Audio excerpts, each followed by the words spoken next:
Alright, magandang hapon po. Lourdes Vera po ang inyong lingkod. May tanong ako, bakit ang aso madaling makontento? Kamutin mo lang at yan, masaya na ito. Walang pakialam kung ikaw ay husgado, pangulo, barbero o basurero. Pero isa lang ang totoo. Sa halos lahat ng departamento, napakaraming tuta sa gobyerno.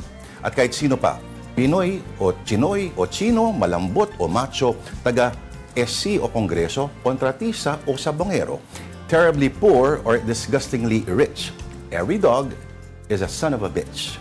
Ito na ang programa that's all bark and all bite. Ito na po ang Afternoon Delight.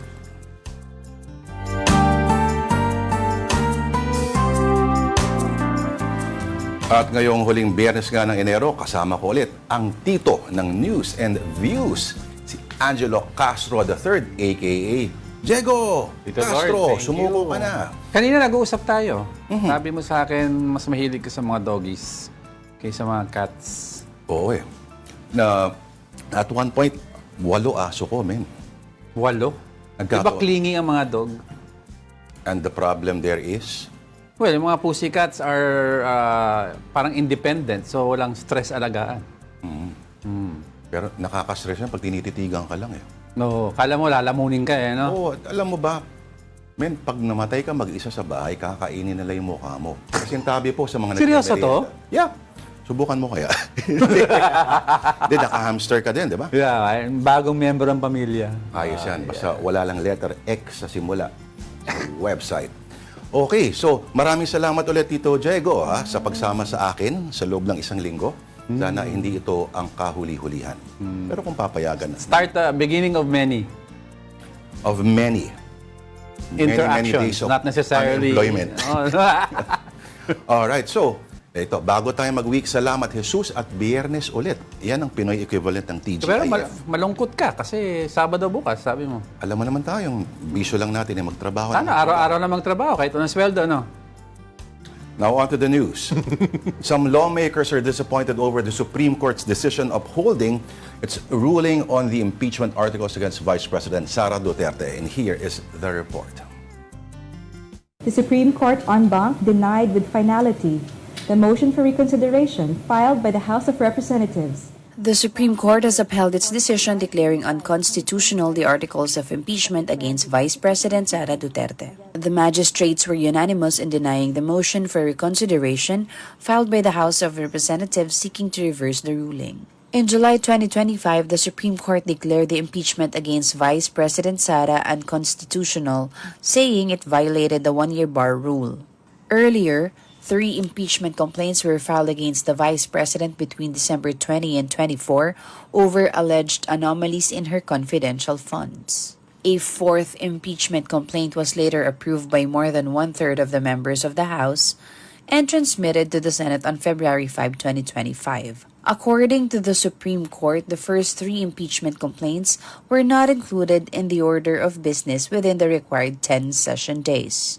A session day for purposes of Article 11 in the Constitution was given its plain and ordinary sense, which the Court interprets to mean a calendar day in which the House of Representatives holds a plenary session. The court also reiterated that due process must be observed in impeachment proceedings. With a motion for reconsideration denied with finality, the ruling can no longer be appealed.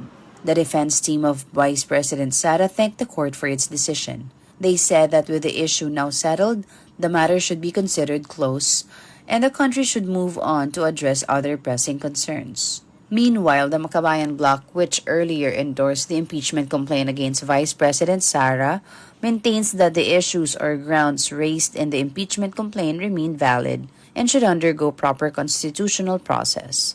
The Vice President was earlier sought to be impeached for alleged culpable violation of the Constitution, betrayal of public trust, and other high crimes.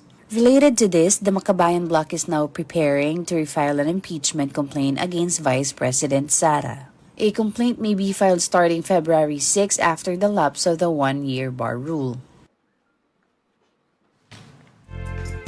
Framers of the 1987 Constitution are also weighing in on the High Tribunal's recent ruling. Now, here are the insights of Attorney Rene Sarmiento and retired SC Associate Justice Adolfo Azcuna Jr. Let's listen in. may tinatawag na judicial overreach, pagmamalabis ang ating Korte Suprema amounting to judicial interventionism. Yes. Okay naman judicial intrusion, hindi na po judicial activism. Medyo nagmalabis. This decision has weakened. This decision has emasculated this constitutional weapon of impeachment to exact accountability from the public officials. That a constitutional declaration is a powerful tool.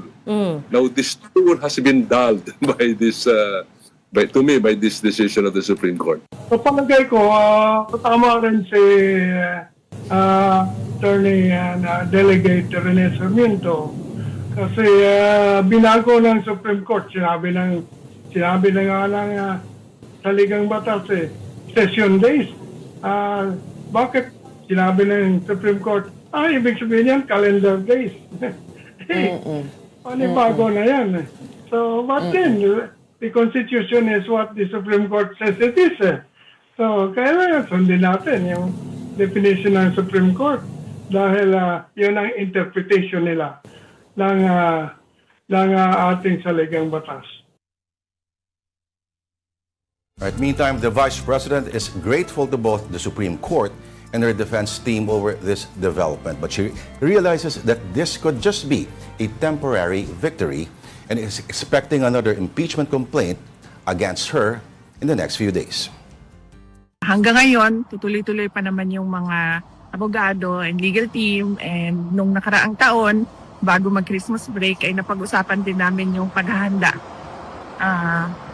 sa impeachment. Hindi lang ngayong taon na ito, dahil sigurado kapag hindi sila nakapag-file ngayong taon, susunod na taon at hanggang matapos ang aking termino ay ganun ang gagawin nila. Makapile sila ng kaso, impeachment. Paring Diego, ano naman kaya reaksyon ng mga senador dito sa pinakuling desisyon ng Korte Suprema? Hindi na pwede mag-appeal, final, eto na yon. Tanungin natin ang ating mobile journal, Mary Mon Reyes, nagulat live mula sa Senado. Mary Mon, anong kantang To Dream, the Impossible Dream? Impossible Dream na raw ang impeachment. Ano sa desisyon, anong mabahagi dito ang hindi nagustuhan ng Senate President Tito Soto? Lord Diego, I think impeachment now is an impossible dream. Yan ang sinabi ni Senate President Tito Soto, lalo kanina sa isang presser kung saan binahali niya yung pagkadismaya niya sa naging desisyon ng Supreme Court. And ang sinasabi pa nga niya dito, parang mas napahirapan daw, humihirap na raw ngayon yung proseso ng impeachment dahil nabago daw mismo yung process ng ruling din ng Supreme Court. Kabilang na din dyan sa tinatanong ni SP Soto is yung process, for example daw, yung option kasi na para mapabilis talaga yung pag-impeach sa isang opisyal is yung pwede nga daw prayer o kaya naman yung pirma 1/3 tapos mailalakad na agad. Pero ngayon, parang ang nangyari, kinakailangan lahat daw nababasa, may idea at naiintindihan daw yung mga kongresista yung impeachment complaint. So, ang sinasabi ni SP Soto, so sa case daw na to, pwedeng may isang tao lang daw na magsabing walang oras para basahin, wala raw panahon, hindi raw pumapasok, ayaw daw basahin. Hindi lang daw nun napipigil, na-delay na, hindi lang daw madedelay, natigil daw yung impeachment. So, yun yung nakikita niya parang pagpapahirap. Kaya plus yung sinasabing yung pinipilit daw kasi ng SC na yung pang-apat na impeachment ay unconstitutional kasi meron daw na unang nilapit na impeachment 1, impeachment 2 at impeachment 3 at kesyo in-archive daw yun, which is mali daw. Kasi doon nakikita ngayon yung pagpapahirap. So, ibig sabihin, kahit sino na raw na magpadala ng kahit na basura man daw yan na impeachment, hindi na magagalaw yung impeachment process mismo dahil meron ng una. Though hindi pa siya substantial, hindi pa siya maayos. Yan yung ilan sa mga kine-question ni SP Soto at ang pinakasinasabi niya pa nga dito, kung merong magsusulong na lang din ng charter change, susuportahan niya raw yun kasi kung nagalaw daw ng Supreme Court o nabago nila yung Constitution, might as well galawin na rin daw ng Kongreso na sa kanila din naman daw vested yung kapangyarihan na yun. Lord Diego. Mary Mon, clarify ko lang, no? Kasi yung impeachment complaint in question was the one yung kay VP Sara. it is only archive, no? So, sinabi ba ni SP Soto kung ibubuhayin nila yung issue, put to a vote, tas officially i-dismiss, or hahayaan nila na naka-archive siya? Diego, ang sinabi kanina ni SP Soto dyan, wala, archive pa rin daw talaga. Wala na raw. So far, ganyan na rin yan. Unless magkakaroon ng other changes or calls, pero wala pa kasi napag-uusapan tungkol dyan. So, ang sinabi ni SP Soto, wala, archive pa rin daw yung huling na archive na impeachment. So, hindi nila i-dismiss officially kasi ang archive, in-explain, anytime na mag-change ng Senado at naka-archive, pwedeng buhayin by numbers. Not entirely. Walang kabuang dismissal na sinabi si SP Soto tungkol dyan. Okay. Sinabi na ito'y panghihimasok sa responsibilidad at sa tungkulin ng legislatura. Sinasabi ni Senate President, suportado niya raw ngayon ang charter change. Nagkaroon ba ng mga specifics kung ano-anong mga bahagi ng saligang batas ang nais daw baguhin? Lord, walang sinabi ng specific na items doon sa kung sakali magkakaroon ng charter change. Pero ang sinabi ni SP Soto, ang maganda daw dyan ay mag-uusap-usap daw muna sila rin ng mga kongresista mula sa Kamara. At ang sinasabi nga dito ni SP Soto, ang nakikita niya raw na outright solution, pero pwede rin daw kasi hindi matawag na outright, palitan na nga raw yung constitution, baguhin na raw nila. Ang sinasabi din dito ni SP Soto, baka pwede rin daw or maghintay pa ng mga dekada kasi kailangan daw munang ma-retire itong mga Supreme Court justices para mabago yung kaisipan. Kasi unanimous decision daw, wala man lang daw naging dissenting opinion, wala raw ibang otherwise opinion na nagpapaliwanag bakit gano'n daw yung naging boto, merong explanation, wala daw gano'n. Ang sinasabi dito, in other words, bottom line daw, ayaw na nila na may impeachment sa Pilipinas. Ganon yung itsura raw ng desisyon na ginawa ng Supreme Court. At sabi pa ni SP Soto, kung ganon man, parang pwede pang matignan dito. Ang thinking niya, baka may different agenda daw ang Korte Suprema. It's not a different thinking or what, pero iba raw yung tumbok nila, iba ang focus nila siguro, kaya ganon ang nangyari. Napasok pa dito yung usapan na baka may takot din daw na ma-impeach itong mga justices, pero umaasa si SP Soto na sana hindi raw ganun yung kaisipan talaga ng Korte Suprema. Sad day daw for law students and professors at it will take several decades of retirement to correct Several decades, decades talaga, no? Pero haba-haba yun, partner. Okay, cambio naman tayo. Isa pang mainit to, no? May itatanong ka pa ba tungkol sa dito, sa sinabi ni Senate President Tito Soto? Hindi, pero of course may isa pang issue, yung kay Senator Amy. Masabi ko lang, yung huling naging team song, yung kantang yon, yung Impossible Dream ni The Matt Dream, Monroe. The Impossible Dream. 1983. 83 ba? Hindi pa ako pinanganak Yung na. favorite song niya yun. Oo, nasa pera na siya ngayon. So paano to, Merrimon? Does this pave the way, yung tanggal kay Senator Amy sa Foreign Relations Committee? Does this pave the way for a persona non grata against Chinese officials sa embassy? Diego, wala pa raw sa pagka tinusap next week itong Senate Resolution number 256, ito yung expressing the sense of the Senate na kinokondema yung mga remark, yung means of communicating ng Chinese embassy sa Pilipinas. Wala pa raw doon yung pag-declare ng persona non grata sa mga diplomat kasi na-raise din ni Senator Ping Lacson itong huling plenary session na mukhang yung Pangulo lang ang pwedeng magdeklara sa mga foreign diplomats as persona non grata. So sa ngayon, ang pinakahuling suggestion pa rin was pag-aralan and tignan yung possibility tungkol dito. Pero ang nasabi naman ni SP Soto, yung hindi pagpirma ni Senator Amy Marcos doon sa Senate Resolution, parang wala naman daw yung kinalaman sa pagtanggal o pagpapalit kay Senator Amy as Foreign Relations Committee Chair. Ang sinabi ni SP Soto dito, nung nag-usap-usap daw yung majority, ang thinking nila, yung major committee tulad ng foreign relations, it should be chaired daw by a member ng majority. Nung una, hindi naman daw nila ginalaw yun. So originally, na kay Senator Amy Marcos yun, hinayaan naman nila. Thinking later on, pwede naman daw silang magkasama-sama. Pero hindi raw ganun yung nangyari at meron daw mga importanteng treaties at agreements na nakapending na malaki ang concern ng members ng majority. So doon napag-usapan nila at napagdesisyonan nila ngayon na ibigay na ito sa miyembro ng majority. So far, sabi ni SP Soto, in-inform na daw ni Senate Majority Leader Mig Zubiri, si Senator Amy Marcos tungkol dito, pero wala pa tayong nakukuha talagang komento sa Senadora. Okay. So, Merrimon, Yung cambio naman tayo, no? Linaw lang muna. So, it's as simple as hindi member ng majority itong si Senadora, kaya siya pinalitan. Parang ganon. Ang sabi ni SP Soto, meron daw mga pending treaties or agreements na nakapending na malaki ang concern ng members ng majority. Yun yung isa. Yung pangalawa, may thinking sila na parang pwede naman daw magkasama-sama in the long run kung sakaling magkakaroon ng paglilipat to the majority, etong si Sen. Aimee. Pero wala namang formal daw na info tungkol doon, pero parang may biro-biroan lang na lilipat daw ng majority itong si Senator Aimee Marcos. Pero si Senadora ay ililipat at bibigyan din, di ba, mag-chairmanship ng ibang komite, tama ba? Ang sabi ni SP Soto, kino-confirm pa natin to kay Senator Migs, pero si Senator Kiko Pangilinan kasi bibitawan niya na raw yung, dahil sa dami ng inaasikaso daw nito, yung Constitutional Reforms Committee.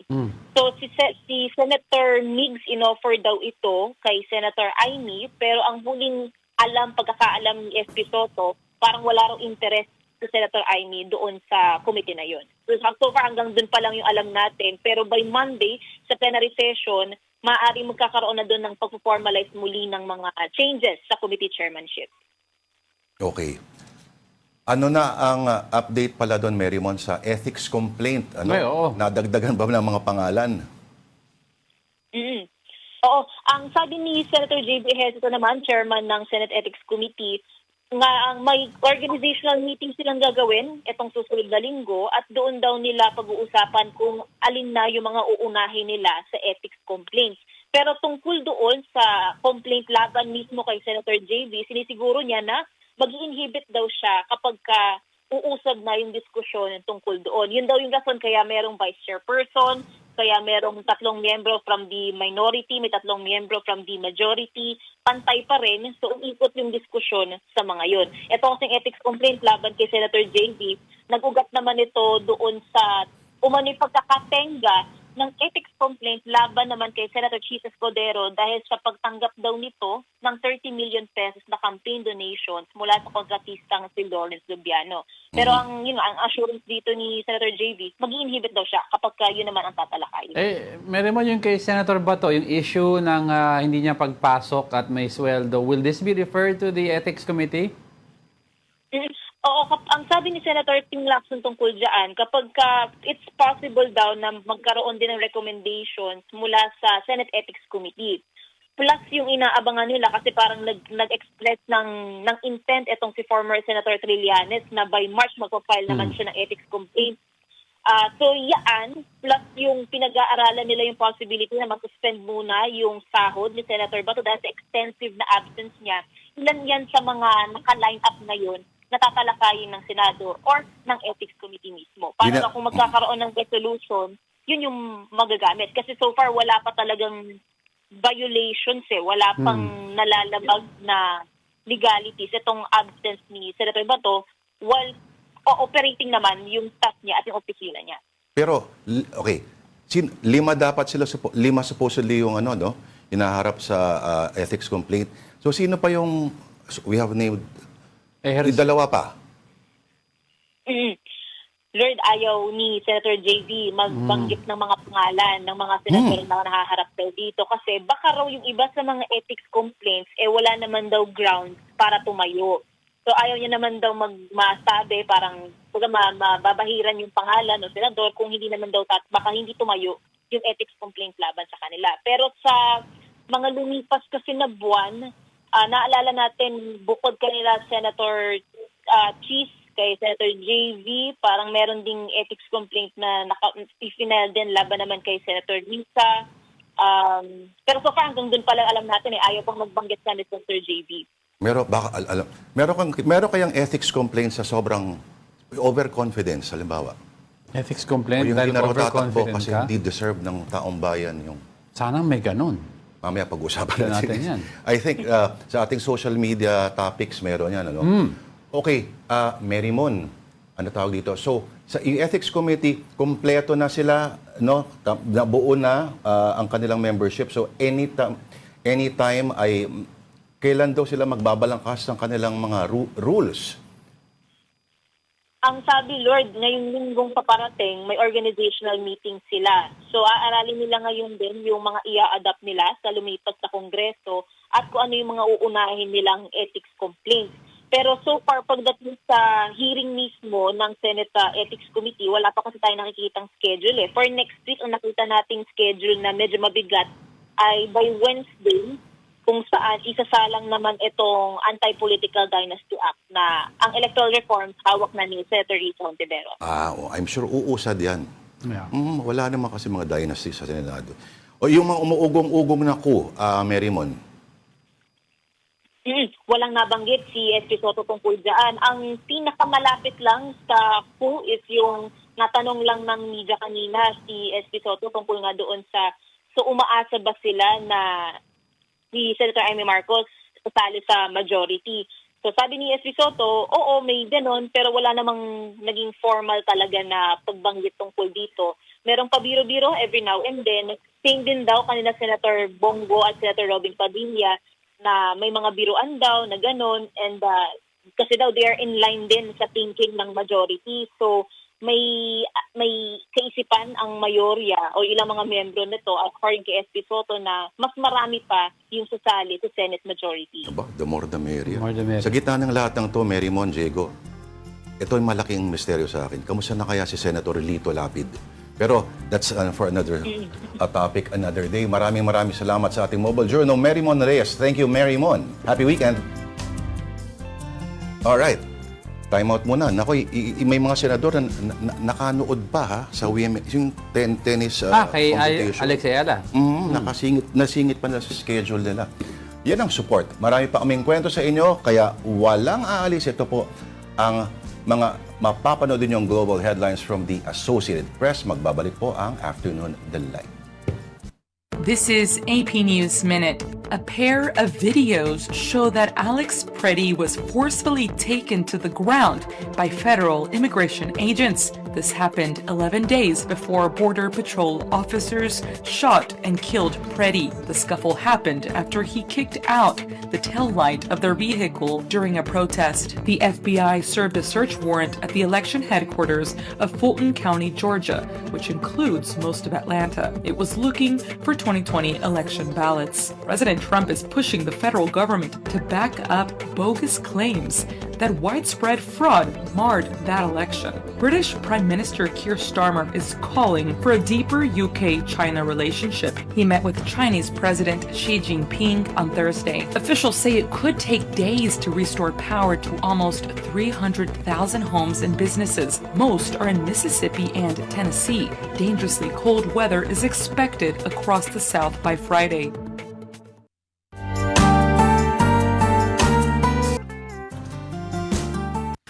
Alright, this is still Afternoon Delight on One News. Ako po si Lourdes de Vera, wala po si Tita Denise Tan, kaya kasama natin ngayon ang ating Tito Diego. Yes, ako po si Angelo Castro III. Diego Castro na lang. The third di ka pala. Oo. Alright. Second DC daddy. Ito naman si Junior. The President made his first public appearance since his diverticulitis diagnosis on Thursday night. And this was during the ceremonial submission of the EDCOM 2 final report in Malacanang, where he also launched the National Education and Workforce Development Plan from 2026 to 2035. On the same day, the President and First Lady Liza Araneta Marcos led the ceremonial handover of the ASEAN Business Advisory Council chairship at the Palace. The Chief Executive also received United States Ambassador to the Philippines, Mary Kay Carlson, in a farewell call marking the end of her diplomatic assignment. Meantime, Malacanang said it expects the National Bureau of Investigation to probe the circulation of a fabricated medical document allegedly detailing the president's health condition. The ASEAN Tourism Forum is underway in Cebu City right now. For the latest, we have One News Cebu desk, Dale Israel. Dale, anong balita ngayon sa forum? What's the latest? Magandang hapon, Diego and Lord. I'm here actually at the Capitol, at the Cebu Capitol, where the latest update also for the Combate Cebu after the earthquake in September that hit north. Also here in Cebu, the ongoing meetings of the ASEAN foreign ministers as part of the ASEAN Tourism Forum 2026. Yesterday, the Department of Foreign Affairs Secretary Maria Teresa Lazaro held a press conference where important regional issues were discussed. This includes the situation in Myanmar, which is still ASEAN do not recognize the military junta and the lack of proper elections. According to the DFA, ASEAN pointed out that there is a need to implement a free, fair, and inclusive national elections in Myanmar. The tensions between Thailand and Cambodia were also discussed, where ASEAN is working towards a peaceful resolution to the conflict between the two member countries. Meanwhile, the Philippines is also pushing for the creation of a code of conduct in the West Philippine Sea or the South China Sea, together with dialogue partner China. According to the DFA, ASEAN and China will hold monthly meetings to draft the said code of conduct. While the meetings were ongoing, a group of less than 100 motorcycle riders attempted to also approach the venue, but they were stopped by the police. This includes former Congressman Mike Defensor. He was part of the group, and the group is allied with supporters of the Duterte family and Vice President Sara Duterte. They called for the resignation of President Bongbong Marcos while the foreign dignitaries are in Cebu. However, the Cebu City Police Office blocked them and did not allow the group to get near the meeting venue. According to Mike Defensor, it felt like Cebu was under a martial law, a claim that was denied by authorities. Here at the Capitol, Lord and Diego, discussions are also ongoing regarding the rebuilding of government buildings damaged during the earthquake last September, and authorities are also studying possible relocation sites far from the sinkholes that was in the north. Back to you, Lord and Angelo. Oo, alam mo, Dale, kung walang naka-preface na yung ASEAN Tourism for parang mga medyo malayo-layo sa turismo yung mga dinidiscuss doon. These are geopolitical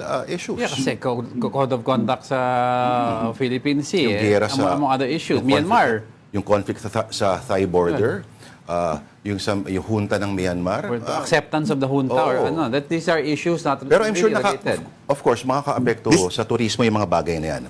Pero seryosohan Dale, Actually, this is actually a meeting between foreign ministers that is part of the ASEAN Tourism Forum. So it's there's also a meeting and a retreat of the foreign ministers, and that is where the discussions went through geopolitical topics. I see. Okay, pero pinag-usapan ba dyan yung bakit ang mahal-mahal yung posibilidad na ibaba ang mga plane fares? Ay, oo. Diyos ko. Na mas mahal pa for domestic. Men, no? Oo. Chargaw, on the 20,000 one sidelights, way. Yo, go Dale. On the sidelights, we had an interview with the secretary or tourism secretary Cristina Frasco, and she said she will be talking with the Department of Transportation about the prices of tickets and the cost of going to our very own tourism sites. Yun nga. Oo. Hindi ko maintindihan yung explanation about fuel cost because regardless di ba, domestic or international. Sa frontline naman kagabi, yung report ay dahil may igsi daw yung mga runways. So kaya mas mahal ang ticket? Kaya mas mahal. Pero noon pa naman may igsi mga runways natin, pero hindi naman ganun kamahal. Nakita mo ba yung disparity ng Hong Kong ticket sa Boracay ticket? Gano? Malayo. May Hong Kong na 11,000-13,000, may Boracay 25. Siargao. Okay. One way ticket, 20,000. One way to. Oo. So round trip is around 30 to 40. Good luck. Matindi, no? Sa Cebu, Del, magkano? Tagpila? Manila to Cebu, I guess the latest is 4,000 to 5,000 yung ibubuk mo na ticket. Oh, okay na pa naman.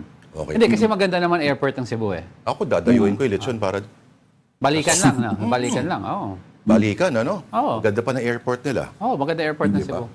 Lalo na international. Oo. Para kang... Gusto ko sana sabihin, para kang wala sa Pilipinas. Pero wag ganun. Dapat ang mantra natin, ganda-ganda, para kang nasa Pilipinas. Diba? Parang affirmation. Emphatically, affirming. Positive. Oo. Alright. O Dale, anong gawain dyan sa weekend? Well, magtatapos yung ASEAN Tourism Forum tomorrow, and most of them are actually going to the tour sites. Ang yung delegates ay dadalhin sa mga tour sites sa South at North. May choice sila whether to go to North Cebu or South Cebu. Yun ang pagpipilian ng mga delegates na venue. Pupunta sa South, pupunta sila sa Aloginsan, pupunta rin sa while watching yung gano'n, yung mga yun ang pupuntahan ng mga delegates ng ASEAN. Dalhin nyo sa ano tawag doon? Yung sa bundok, dyan sa may syudad. Yung Sa development. Ayos na yun. Sa TAPS. Tops, di ba? Sa tops. Ah. Tapos, yung mga, if their faith allows it, lechon. Lechon Cebu. Lechon Cebu de leche, yung maliit. Yung lechon Cebu belly, nako. Sige, O, sige, pag sige. yan, hindi pa manirahan sa Cebu, ewan ko na lang. Sige. Alright, so, yung sa, kikiam, siomay sa tisa. Anyway, maraming salamat, daghang salamat ang ating One News Cebu desk, Dale Israel. Thanks, Dale. And at this point, we give you a quick rundown of more stories on One News. The Philox has reported the 23rd consecutive day of effusive eruption at Mayon volcano. The activity produced incandescent lava flows, pyroclastic density currents, or uson, and rock falls. Alert level 3 remains in effect over Mayon. Kalayaan, a small Philippine municipality claiming jurisdiction over features in the Spratly Islands, has declared Chinese Ambassador Jing Quan persona non grata. That's over Jing's remarks against Filipino officials defending the country's maritime claims. The Sangguniang Bayan said he has violated diplomatic protocol by calling for Philippine Coast Guard spokesperson Commodore J. Tariel to be held accountable for his transparency efforts in the West Philippine Sea. This is the second time Kalayaan has declared a Chinese ambassador persona non grata following a similar move against then envoy Huang Xilian in 2023. And here is a not so good start for motors in February. Oil companies may implement an increase in the prices of fuel products next week.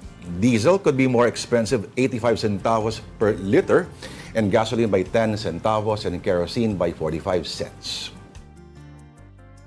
All right, and Lord, since it's a Friday, konting showbiz news muna tayo. Okay, the Barreto matriarch, Inday Barreto, has passed away at the age of 89. That and more stories from entertainment producer Von Belinario. Von, go ahead. Yes, Diego and Lord, magandang hapon at nagluluksangan ang pamilya Barreto dahil nga sa pagkamatay ng kanilang matriarch na si Ginang Inday Barreto sa edad na 80. Pinumpirma ang balitang ito ng isa sa kanyang mga anak na si Joaquin sa pamamagitan ng isang Facebook page kung saan ipinakita nga ang larawan ng kanilang ina sa ospital at ang post at caption niya na pagmamahal para sa ina. Kasunod nito ay nag-post na rin sa kanyang social media ang actress na si Claudine Barreto kaugnay nga sa pamamaalam ng kanilang ina.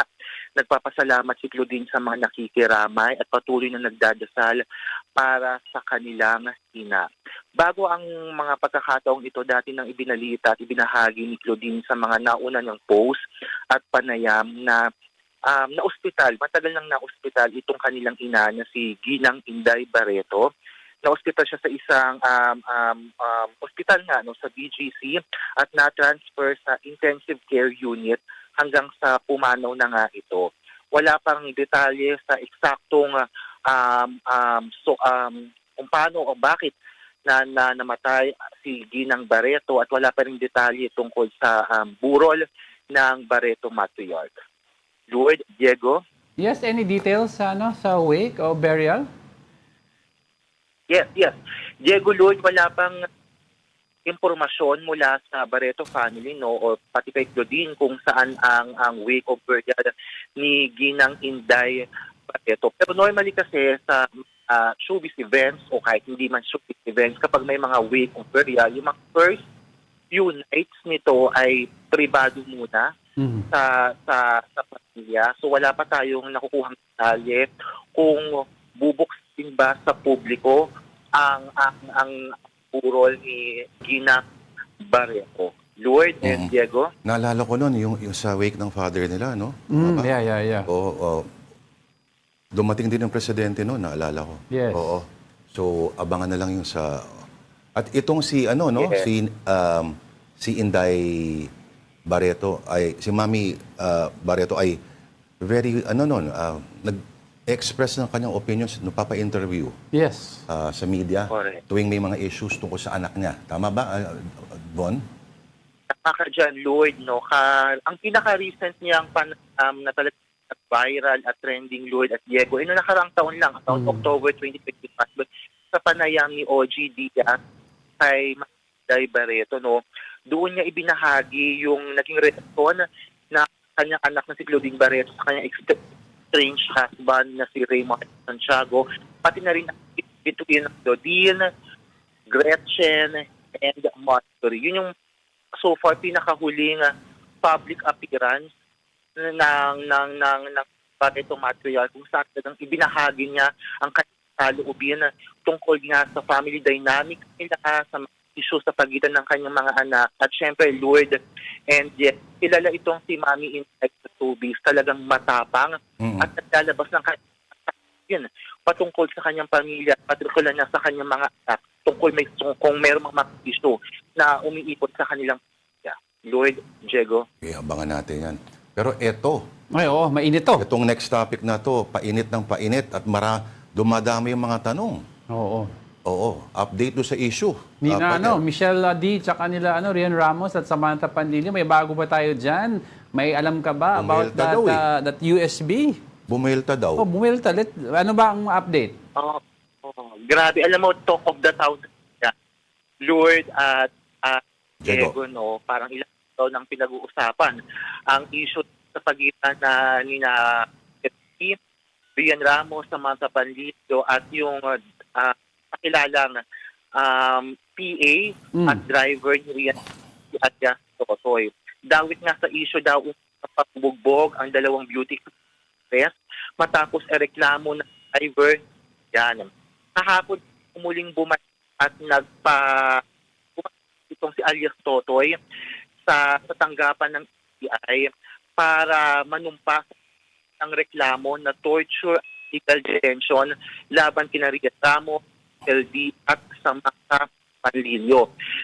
Ayon nga sa kwento ni alias Totoy, Lord and Diego, kinulong umano siya ng 3 araw sa condo unit ni Rian sa Makati mula noong January 17 matapos niya nakawin di umano na naglalaban ng mga pribadong tawat na aktres at dawit din dito sa 2 bodyguards at 2 pulis Makati.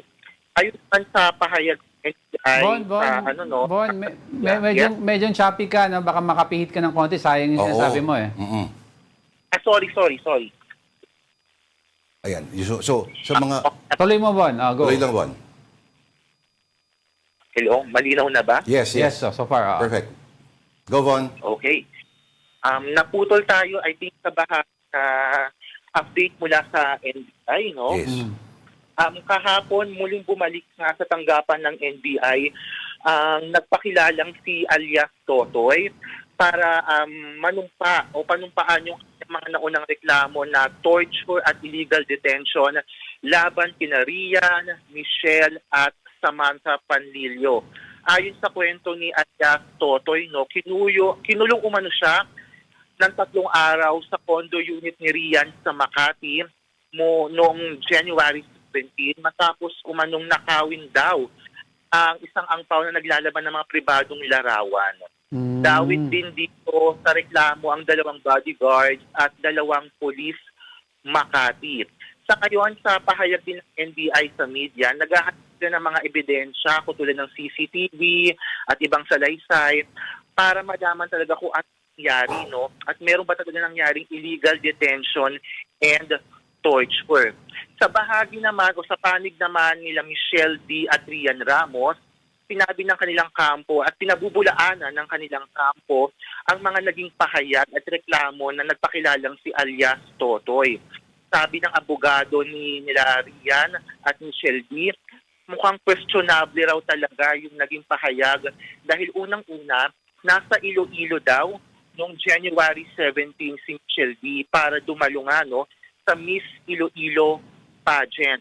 At nagtataka rin daw sila sa naunang statement nitong si alias Bato dahil hindi daw kapatid paniwala yung kinikwento niyang tumalon siya from 39th floor hanggang 25th floor, tapos may pinuntahan pa daw condo unit hanggang nakawala at nakatakas hanggang doon sa kalsada. Parang masyado daw incredible yung ganitong statement. No? Naghihintay sila ng detalyado pang pahayag tungkol nga sa mga naging revelasyon di umano ni alias Totoy. Von, ito bang si Totoy supposedly nung kinuha yung mga pictures ay nagde-demand ng ransom money. Nangihikil ba siya? May hinihikil Blackmail. ba siya? Nang ba-blackmail in exchange for the photographs? Walang ganong report o pahayag sa media ang NBI, Lord and Diego. Sa katunayan, bago yung mismong reklamo ni alias Totoy sa NBI, una na nagpa-blatter ito ngang si Michelle D sa Barangay Ordaneta sa Makati dahil umano sa pananakit at pagnanakaw nga nito ni alias Totoy sa kaibigang si Rian Ramos. Ang nakitang motibo ngayon dito ayon sa mga ulat, ito yung paghihiganti ni alias Totoy sa ginawang reklamo o ginawang pambablatter ng kampo nila Michelle D at Rian Ramos. Okay, Ngayon ang balak ng kampo nila Rian at Michelle D ay magsampa ng libel at magsumite ng ilang pang salaysay kapag nakuha nila yung kopya ng subpoena mula sa NBI. Yung mga nagde-defend Lord, naman, Diego? yung nagde-defend naman, mga kaibigan ni Michelle, nasa Iloilo daw nung nangyari yon supposedly. Di ba? Yeah, Yes. supposedly. Yung mga nilalabas pa mga videos. May mga photos, may mga photos na naglalabas, may videos na nag-participate talaga si Michelle D dun sa Miss Iloilo pageant noong January 17. Kabilang nga sa nag-post niyan yung shoe designer at kaibigan din ni Michelle din na si Jojo Bragais at ilan pang mga kaibigan ng beauty queen. Lord, Diego? May oras pa ba tayo magtanong na iba pa? May kinalaman pa rin dito kasi ewan ko napanood ba yung interview kahapon sa yung taga-VACC. Nilapitan daw sila supposedly nitong si alias Totoy. At umabot pa raw ng Samar supposedly yung pag-retrieve. All the way to Samar. USB, no? Ito ba yung ampaw? Tsaka yung USB, oo. Parang... Totoo ba yun? Tapos may worth 30 million daw ang laman nung kung ano man na ibig sabihin nung ampaw na yung USB na yun. Ito is according to the VACC head, ano? So, masalimuot ito. Napanood din natin yan, no? Napanood din natin yan, Lloyd and Diego, yung ipanatlam nga ng kay Manong Ted sa Ted Python and DJ Chacha. Sinagot din niya ng kampo ng nila Michelle at ni Rian. Sinabi niya sa isang panayam, ang tumawag daw sa kampo nila Michelle ay yung asawa mismo ni alias Totoy. At nagsasabing, naku, may mga gamit po dito si ma'am, ganito, ganyan. Kaya pumunta yung kampo nila Michelle at Rian doon na sa Samar. Yun ang naging pahayag ng kampo nila Michelle at Rian. So ang question ngayon talaga dito, Lloyd and Diego, sino ang nagsasabi ng totoo sa pagitan ng dalawang kampo? Talagang merong he says, she says, talagang may mga sagot sila sa bawat aligasyon ng bawat isa. Lloyd, Diego, kaya yun ang aabangan natin. For sure, mahaba-haba pang kwentuhan at usapin ito dahil may sagot ang bawat isa sa bawat aligasyon ng isa't isa. Tatanggapin namin ang alok mo ng kwento at magdala ka ng mga malalamig na bote dito. Von Belenario, ang ating entertainment producer. Maraming salamat. Thank you, Von. And great to hear you again, Von, on this show. Happy weekend, Von. Happy weekend, Lloyd and Diego. Just how damaging are those photos? Oo nga, pero tingin mo, silence. Very important. Silence from yung the other tama yun. Parang To go out of your way for this war. no talk, no problem. And Yes. all go away. Yan ang what they're hoping for, supposedly, yung mga... Okay, but we're just still Afternoon Delight on One News. We just need to pause for another break and we shall be right back.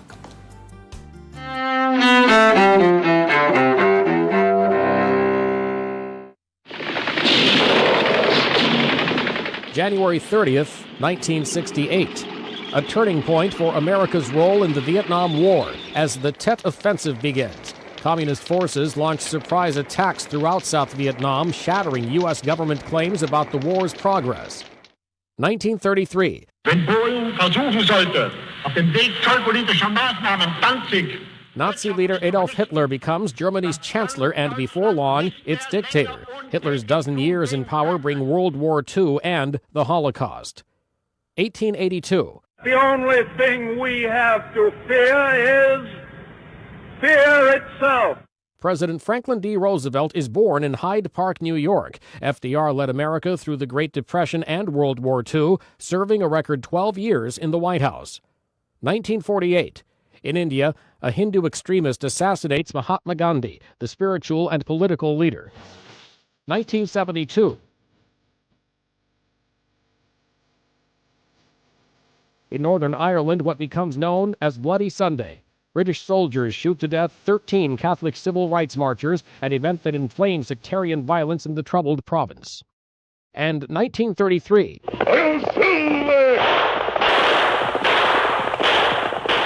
Just who was that masked man? The first episode of the classic radio program The Lone Ranger airs on station WXYZ in Detroit. Today in history, January 30th, Mike Gracia, The Associated Press.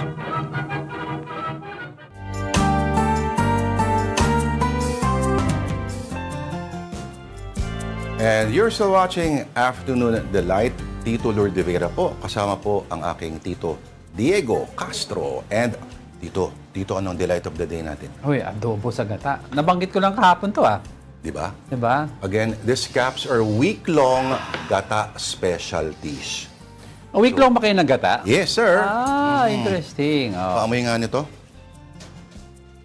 Bango. Sarap dyan, Tito Lord, patis. Patis. Oo, tsaka sili, tsaka suka. Yung patis ba ay hinahalo mo o patis yung sausawan ng protein? Both. Sige nga. Both, yeah. Kamo, ito yung ginagawa mo, di ba? Yes, pero a little whiter yung sa Okay. akin when I make it. Tapos kamo, masos yung sayo o... Almost drying. Alam mo, nakikita mo yung garlic. Ay, gusto ko yan. Di ba? Yung oily na. Mhm. Tapos hinahabol mo yung lasa. Mahirap minsan pag nag-jumble ito tsaka yung Bicol Express, no? Parang alin dito yung adobo sa gata, alin ng Bicol, Bicol Express. Express. Hanapin mo yung may mahabang sili. Yung may habang sili ang Bicol Express. Bicol yun. Tikman ko nga to. Yung ito, putol-putol. Sige, go. Sorry, parang wala akong manners eh. Walang. Dapat nagganto yung pinky ko. Di ba? Para sosyal. Manghang. Gusto ko taob yung mesa. Sarap. Men, sarap. Ganun ba? Manok. Ha? Manok. Manok. Nokma pala yun eh. So adobo sa gata ng manok. Perfect. Kakain sana ako dyan kaso may lactose intolerance ako. Yun lang. Normally, para sa akin, ang adobo pork lang. Ayoko ng adobo manok. Pero ito, gusto ko siya. Nakatry ka na adobong baka? Yes, gusto ko siya. Sa ano yata yun? Sa mga car wash, madaming ganyan. Carabao, Car wash? Oo, mga adobong Carabao meat pa. Saka mga bikini car wash yung sinasabi Hindi, mo. tunay na car wash. Habang nagugas ka ng kotse, order ka adobong baka. Eh, misis mo, tumingin sa akin na masama, oh. Ano ibig sabihin nun? Sexy car wash. Si Lord na naka-boxer shorts siya na tight habang nagugas sa auto. Lalaki na Ikaw nga. sexy car wash. Okay, ayoko ma-imagine dahil the body is a temple of the Holy Spirit. Pasilip ng trending stories on social media. Ito talaga yung malupit sa lahat. Sa Philippine Star, ang sinabi ng may bahay ni Senador Robin Hood Padilla na mukhang hindi raw deserve ng mga Pilipino ang kanyang asawa. Kaya hindi na raw tatakbo sa 2028 ang numero 1 senador ng 2022 elections. Kaya nagtampo na. Nagtampo na. Oh, I'm so sad. Intindi, no? 26 million ang bumoto sa kanya. That's a very high mandate. Malaking mandate yan. 26 million Biruin Filipinos. mo, no? Partner, once upon a time, isang pinakasikat na wanted na pugante sa Yes. Pilipinas. Pinakasikat na He was pardoned by who? convict. Ramos. FBR, oo. Ano to? Illegal possession ata yan at that time. Firearms. Yeah, firearms. Oo. Yes. Tapos, yun, nalaya. Revive his career? Revive. Sino mag-aakala, di ba? Naging And senator. went on to reinvent himself. Ngayon, senador, gustong maging chairman ng Peace and Security, no? Na Peace and Order. Peace and Order. Tapos gusto mag-head ng constitutional amendments. Oo. na komite sa Senado. Iba talaga. Pero Still on what? The Philippine Star. Ito, via Life, one headline reads, Men getting twice as much plastic surgery. New data shows. ano ang pinapa-opera nilang bahagi ng kanilang katawan?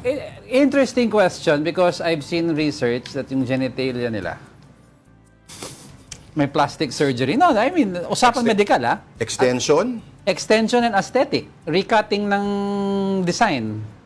Let's not get further into that, but aesthetic, extension mostly.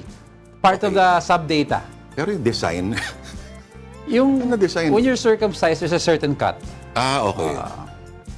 Dahil they refer to a certain political period in Germany. Yes, no? And they use that yung...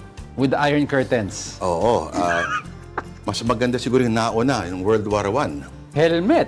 Otto von Bismarck. Otto von Bismarck helmet. Na may ano rito, may tusok. Yes. Mas maganda yun, di ba? Oo. Mas classic. Classic yun. That's a classic actually.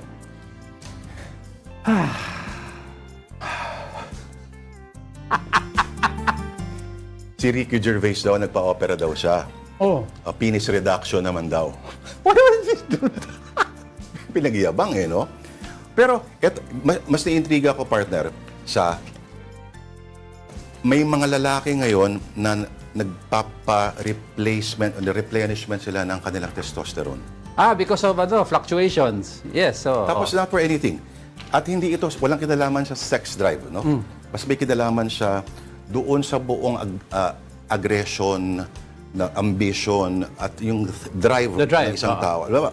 Isang restaurateur na sikat, nagpaganon daw siya, Kasi before that, parang okay na siya sa kanyang restaurants, sa isang specific place. Pero nung nagpa-hormone replacement daw siya, nag-expand siya bigla. Parang ginanahan siya. Yeah. Oo. Tapos went out of retirement. At ngayon, masaya siya. Actually, that's Bubulong ko mamaya sa'yo kung sino. That's been linked to higher, ang tawag dito, fire now, aim later. In other words, the opportunity is here, I'll fire my arrow, tsaka na ako mag-aim, but the opportunity is there, grab ko na. Women have lower testosterone levels, they will try to aim first. Wala silang testosterone. Kaya nga. Okay, pero ito, iba tayo. Hindi, tama yung sinasabi mo, pero may specific period sa buhay daw ng lalaki na ito na window, yung drive mo, yung aggression mo, parang ito na yung pagkakataon mo to go and grab it. Whatever, okay. No? Trabaho, opportunities, etc. Pero once malagpasan mo na yon, iba na. Pero subukan mo kaya yon. Papasaksak ito na po. Nako, Tito Fields pa rin tayo sa ating edisyon ng talagang dapat bigyan ng Nobel Prize. Ang malupit na segment na I Saw the Signs.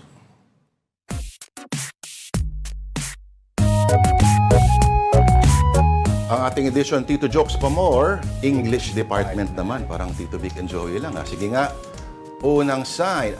Tito Joke, English Department. Tito Jegs. Traffic light always judged be like. Don't look at me, I'm changing. Naiihi ako sa katatawanan. Okay, next. Next. Ito. Nagtampo naman. Basahin mo, Tito Lord. What did the kanin say to the ulam? What? You complete me. Oh, wow. Fantastic. You complete. Gugulong na ako. Pinipigil ko lang tawa ko eh. Next. Next. Tito Joke. What Okay. did the soft drink say to the doctor? What, Tito Lord? Para ayaw ko na tignan yung sagot eh. Madidepress ka lang. Oh, what?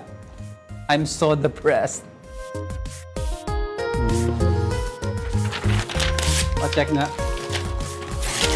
Okay pa. Paypayan mo lang. Wait lang ha. May isa pa pala. One more. Aba. Woo! Okay. Tito Lord. Tito Joke. Teka, hindi ko mabasa. Ang liit eh. Lalapit ako ha. Oh, ito. Oh. What is Adobo's mantra? What? You've been through a lot, dude, but you're still... Ha, ha, ha, ha. So ito ang adobo nagsasalita. Oo. Si Jollibee paano tumawa? Yan. Ay, ako. Bakit si Jollibee? Salamat, Diego. Salamat. Samahan mo ako. Kung wala ka dito, dalawa na yung adobo ko. Kakainin mo yan, ubusin mo yan. Sarap, Ben. Pero take you up on your offer. Minsan, let's go agricultural tripping. Sige. Pag nawala ka, ako naman sasama kay Angel sa News and Views. Ikaw talaga yung mawawala. Hindi si Angel. Parang may plano ka. Hindi naman. At salamat. Nako, Diego. At salamat sa panonood ng Afternoon Delight last Friday of January. Sana ay handa na ang lahat sa bagong buwan. Uy, February, Valentine's Month. I'm Angelo Castro III. February is National Arts Month din. Also, Ano po? birthday ni Lord. Wala akong naririnig sa sinasabi ni Direk. Ako Sabi po si ni Direk. Lord Rivera. Direk, birthday ni Lord. See you next month. Happy See you birthday. Monday, February the 2nd, alas 2 in punto pa rin, kapatid. We are One News, all sides, all the time. Ikaw na mag-greet sa kanila niyan, Papa Jigs. Have a delightful weekend.